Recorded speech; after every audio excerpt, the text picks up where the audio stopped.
Hey, it's Grady at Twin Creek Audio, and this is the Yamaha Recording Mixer, model RM804. Ta-da! I made a previous video about this mixer here 3, 4, maybe even 5 months ago, and in that video I included the manual and the original brochure for this mixer, and I played a mix that I used the preamps on this mixer to record the drums with.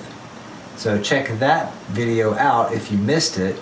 Today what I'm going to do is I'm going to sum a rock song through the Yamaha RM804 Recording Mixer and compare that to an in-the-box mix.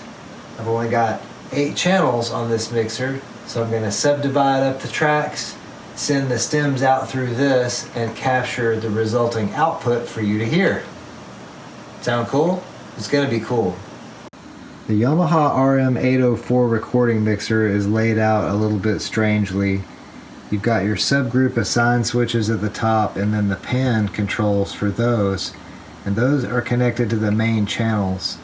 So you've got the mic line gain there, which we're not really using because we're using the tape returns. I'm just going to sum through this thing. Then the 3-band EQ. The echo send, which we're not going to use today, we're just summing tracks. Then we've got this stereo section with the stereo knob and the stereo pan right above it. Those are for tape returns if you're tracking. But what I wanted to do today was bring the tape down the main channels. So I pressed this mic line tape button to the down position to bring the tape returns down through these main channels. So then I chose a pair of the subgroups to be my bus. In this case I just used bus 1 and 2, so I pressed the 1 and 2 button on all 8 channels here, and then these are the pan controls for those, and those are fed from these main faders down here, which are 60mm faders, but they're pretty smooth. This little board was made in 1987, so it's in pretty good shape. It's a little bit noisy, at least on the monitor outputs that I have connected. There's your monitor control there. And as you can see, I have 1 and 2 pressed down so that we're hearing, or I'm hearing on my studio monitors, the output that I want to hear. Then there are my program masters right there, so that's the output. And the output of that with this mix that we're doing here is going back into the Motu 828 audio interface. The inputs, the tape inputs on the back of here are connected to the outputs of the Motu, and then the program out 1 and 2 is connected to the first 2 inputs on the Motu, and that's going to the amp that goes to the studio monitors. Let me show you what's going on in Reaper, and I'm not going to change anything in Reaper between these 2 versions other than the way that the actual tracks are routed. You know, in Reaper's case, they're routed to the Reaper master bus internally inside Reaper, and with the Yamaha RM804, they're routed out through individual outputs through the Yamaha and then back into another track. So here's what's going on in Reaper. We're using Steven Slate Drums 4, and we're on the Deluxe Rock Slate Rock 1 kit. And I'm not really running much on those samples. They sound pretty good, so they're just balanced in here. And we've got the virtual tape machine on the hi-hat. I guess I thought that sounded kind of harsh. Let me move that where you can see it.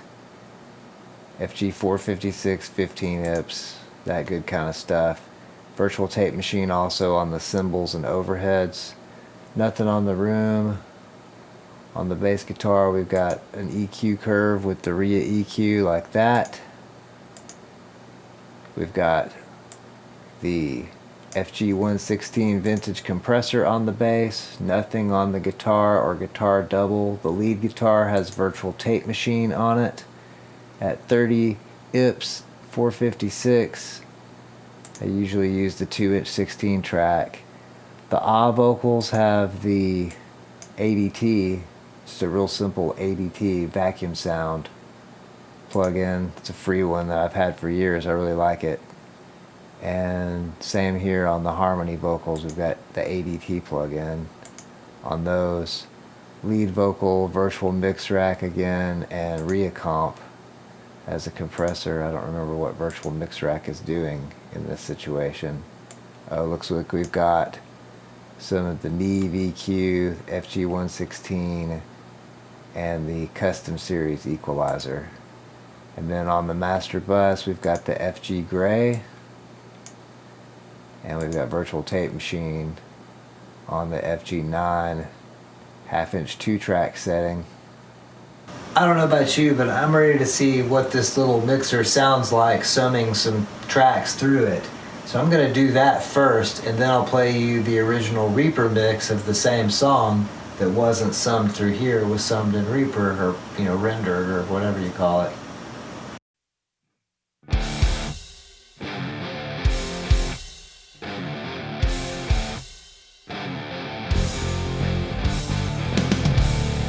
Searching for a way out, but it takes so long. Should be so accommodating, just isn't so. Here we are all together, we won't live forever. Get us out. We are trapped here. Get us out before it all falls down.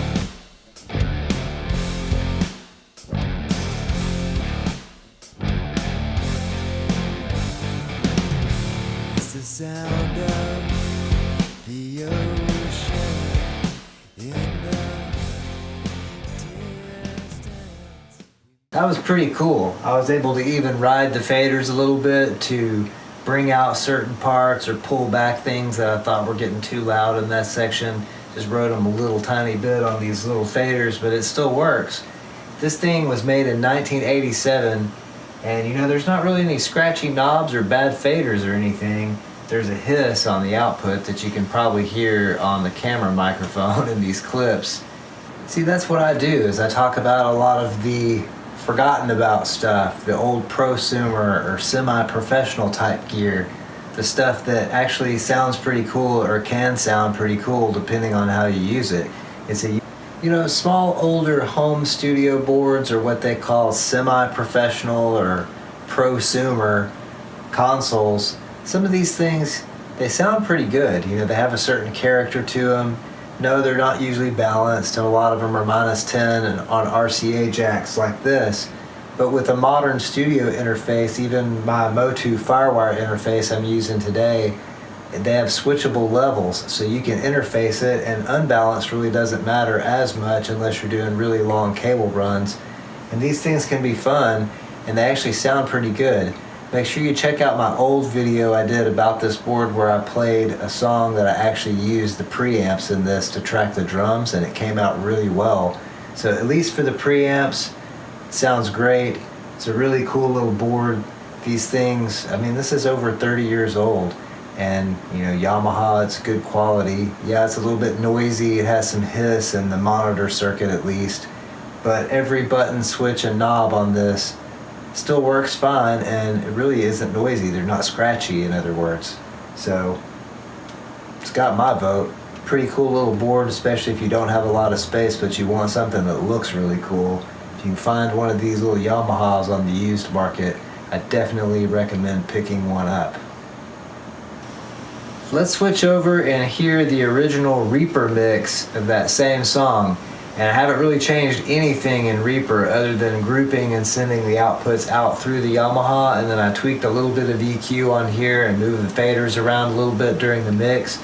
But the plugins and things that are on this, which actually there's not a whole lot of them on the mix, but they're all exactly the same. So you're hearing, apples to apples, but not really, because you're hearing apples, Reaper, and oranges, the Yamaha RM804 summing amp, maybe? I don't know. Let's hear the Reaper mix now.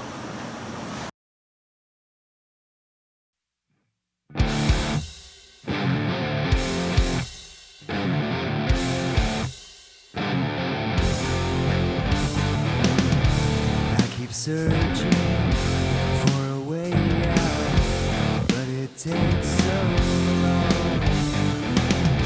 Should be so accommodating, just isn't so.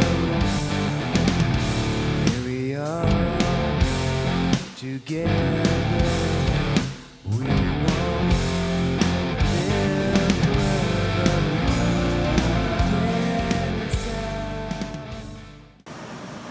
I think this is a pretty cool little mixer, especially for the size, and the way it looks is really cool. I mean, the monitor outputs on this are a little bit noisy, but you know, for something loud and rockin' like the song that I just used this console for, it sounds fine. And it actually does add something to the sound, at least from what I'm hearing. I'm listening on my NS10s here in the studio. So what do you guys think? Let me know in the comments below, and while you're there, check out some of the links in the description for ways to help support this channel, music that I've done, things you can stream for free or download from places like Bandcamp. There are Twin Creek Audio t-shirts, all that good stuff that all goes to help support this channel. And I hope you all have an excellent day, night, evening, weekend, weekday, hour, minute, second, nanosecond, whatever it is you're having.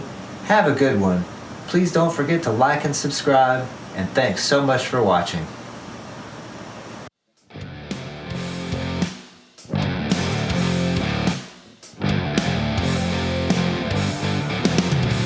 It's the sound of